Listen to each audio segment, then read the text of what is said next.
Inilahad ni PBSP Access TV Project Program Manager Arnel Araneta sa katatapos na Business Not As Usual webinar na $11.8 million o 10% bahagi ng kabuang $118.5 million na ayuda ng United States Agency for International Development o USAID ang ilalaan sa pagsugpo ng COVID-19.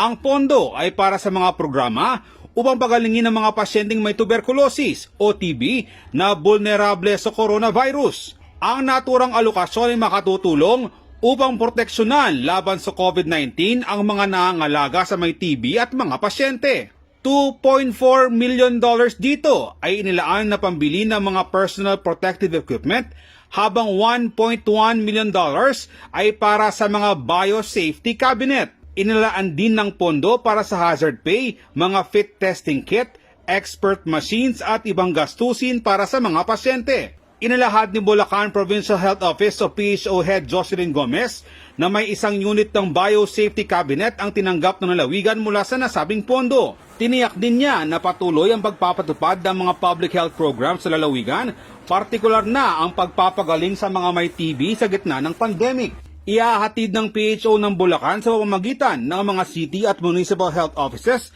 ang mga gamot sa tirahan mismo ng TB patients. Hindi na kailangan ng mga TB patients na magsadya sa mga Directly Observed Treatment Short Course o DOT Center para matiyak na hindi maihinto ang gamutan ng mga pasyente. Jody Dizon Mercado para sa Balitang Balen.